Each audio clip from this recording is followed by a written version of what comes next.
Dobar dan i pozdrav svima, dobrodošli na još jednu recenziju. Danas imamo nešto jako novo, do sad još neviđeno, a radi se o Suzukiju GSX 8TT, old school izrada, pa ćemo malo pročakulati o njemu, a današnju emisiju omogućio vam je ATT Suzuki Split. Prvi dojmovi kad sam vidio da je izašao, ovaj mi izgleda super, dok onaj drugi mi izgleda kod CF Moto i s onim običnim Nakedom nisam zadovoljan. Ovo izgleda dosta dobro retro, a sad ću vam pokazati zašto. A prije nego krenemo sa specifikacijama, također u opisu videa imate nove majice za svakoga po nešto, tako da sigurno će vam se nešto svidjeti.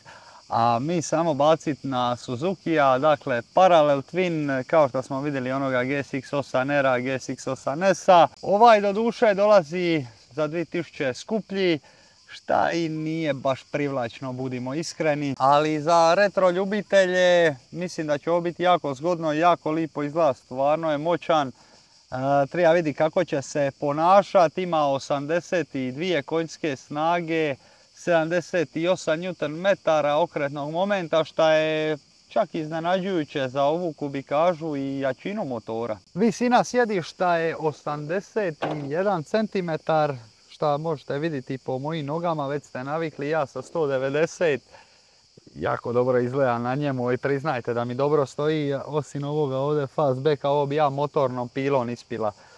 Volan je dosta širok, ne traže mi da mi ruke laktovi, to je gore skroz ono dignuti. Opušten je položaj vožnje, kad stanem ovako u neki sportski položaj ne osjećam se baš nešto sportski, jer štafne su dosta dane naprijed.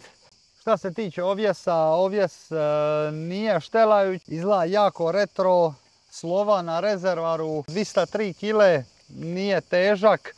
Jedino što bi ja volio da ima još 2 cilindra, da su 4 redna, onda bi to tek bija posal, međutim nije ni ovako loše. Retrovizori na volanu, vidjeli smo na XSR-u da su dosta široki, a ovi mi pare malo uži, jer su okrugli i ovi nosači nisu toliko dani vanka, pa ćemo vidjeti sad kako će to izgledati na cesti.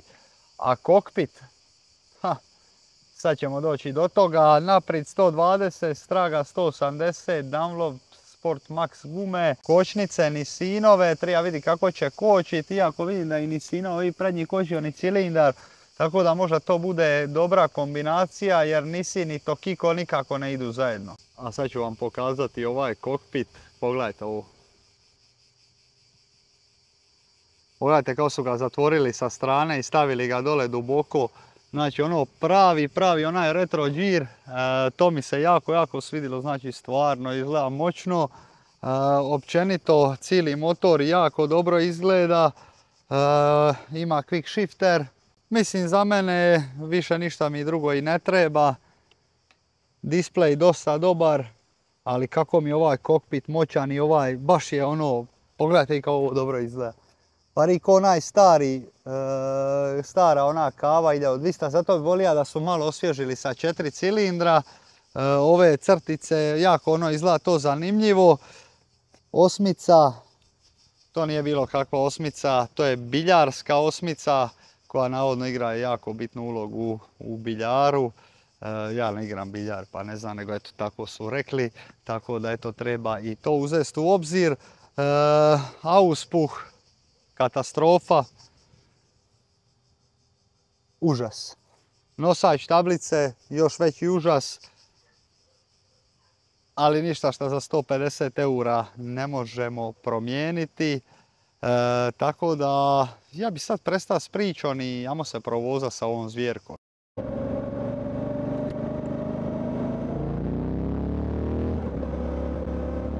Kako je lagan motorić, to je čudo.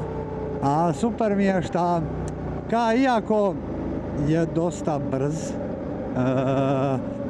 ima stvarno okida na gas nekako, to je ova razilica od 270 stupnjeva mu to omogućava i stvarno ga je gušt voziti, kao ovaj ravni je volan.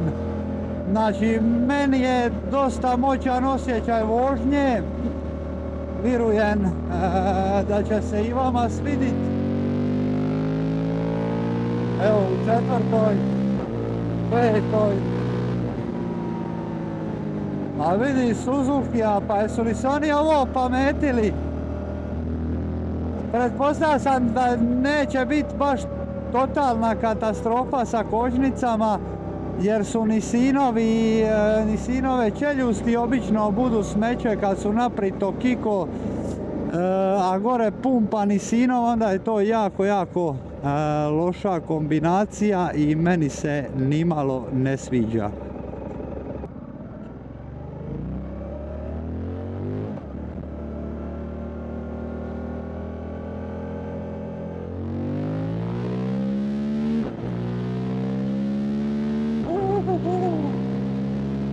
A je, baš se osjećate ko na starinskom motoru,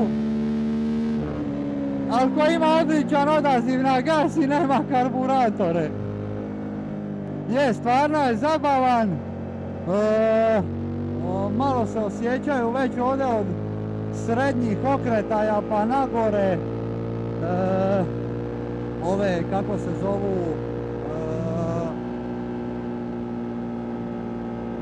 osjećaju se ove vibracije, malo iritantno. Uj, pa leži sinko.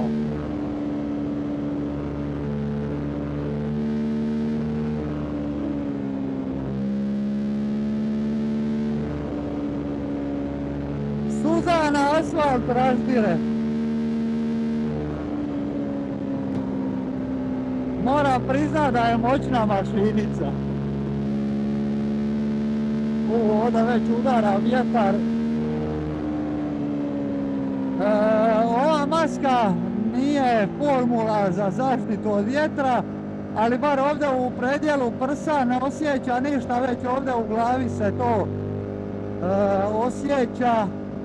Tako da objes, pa nervira me što nije podešavajući.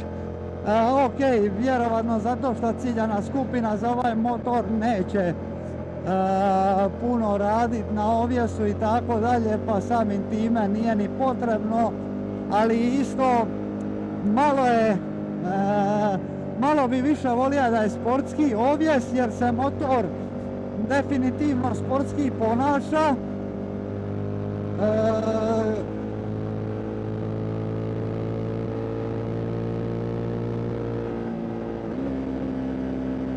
Quick shifter, bliper. Evo sad čekamo da se gospođa makne, pa ćete vidjeti kako to funkcionira, ali gospođa se ne miče, ona u ljevoj traci smeta.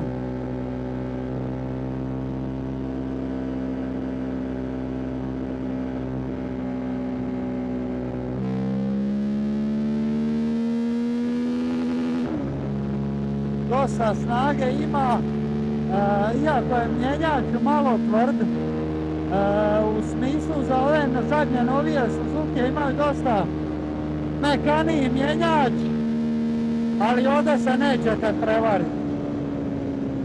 Ovdje je jedno sigurno, a to je da znate točno kad ste prešaltali u brzinu. Jer je malo ono, da tako kažem, grub.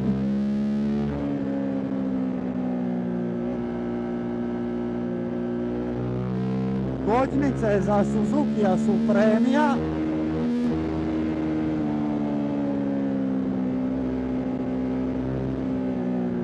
Sad me zanima ovdje kakav će, opala, kako ide ovdje u okupu.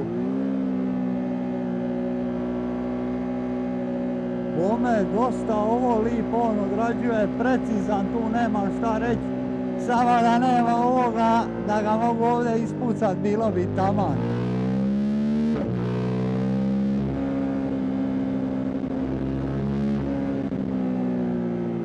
Još da su mu napravili onu starijsku guzicu ko šta je kava imala onaj pači rep nazad, pa čak bi onda i razmislio da si kupi novi motor. Dobra, aj ne bi, uvjet bi bija 4 redna cilindra. Stražnji kraj je loš. Dosta poskakuje i to me nervira.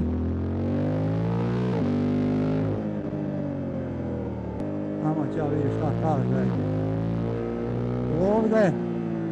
Sidalo je malo tvrdo. Kako je ovo opasan motor, moj sinko.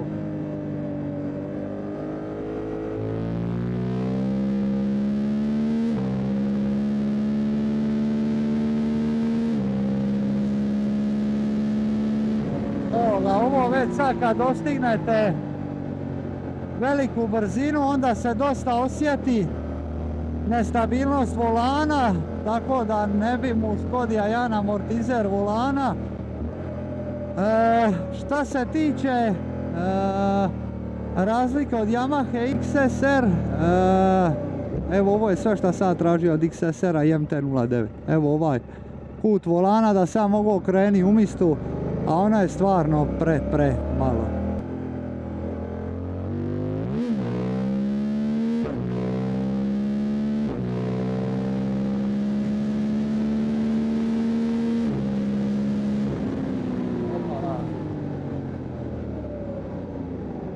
I kočnica, pogledajte kako se dobro zaustavi.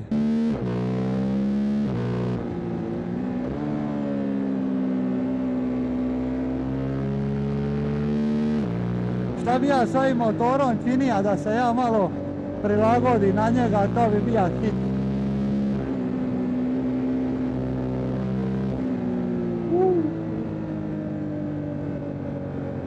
Stvarno je dobar, jeba sliku svoju. Lipo gužga je voziti i ravni volan vam daje poseban osjećaj. Vibracije već na srednjim okretajima i na visokim se osjećaju na prstima, ali vibracija na retrovizorima apsolutno nema, niti na rukama. Ne znam kako su to napravili, ali to mi je definitivno veliki plus, jer to danas nećete baš tek tako naći kod motora. Jebote, ovaj motor samo pita još. Ka goniš ga, ali on nekako koja ti ne da da mu pustiš kaset. Vrh.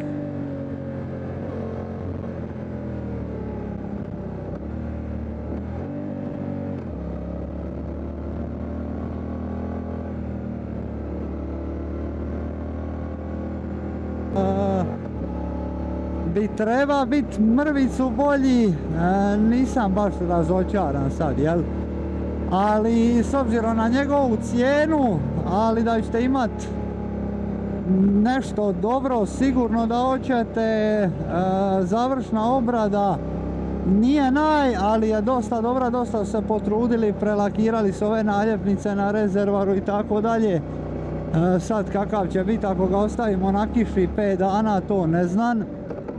Ali definitivno ćete imati sasvim pristojan motor.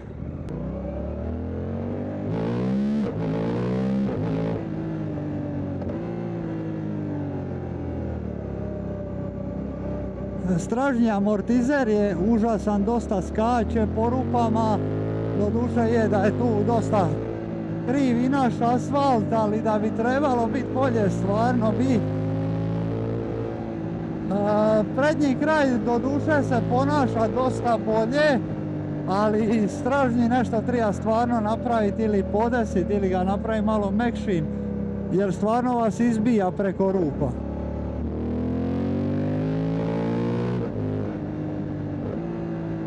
Ali motor je jako vozan, ko bicikla, eto.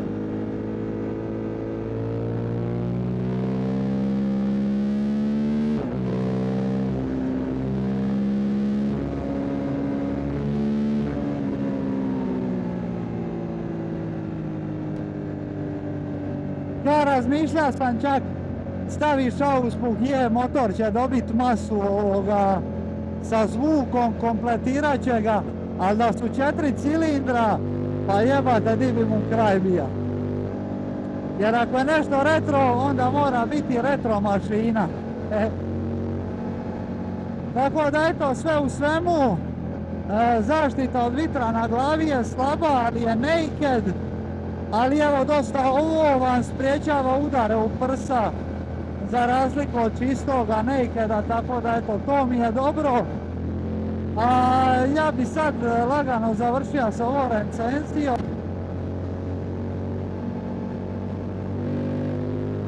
Pogledajte vi šta ovo leži strašno.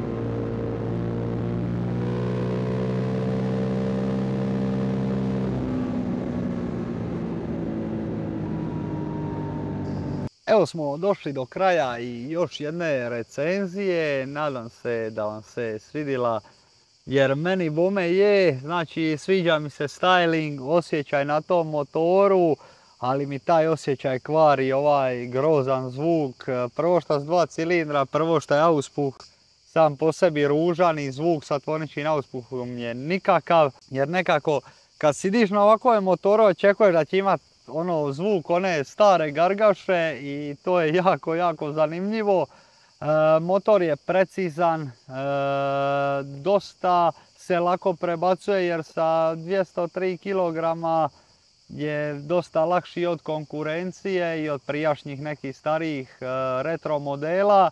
Znači dosta je lagan za baratanje, čak i ako ga neko uzme za prvi motor, iako ga ne preporučam, zato što jednostavno dosta je recimo življi od MT-a 07, ima 270 stupnjeva radilicu sa T-balanserkom i stvarno ima gas, vidjeli ste sami, znači ide ko metak.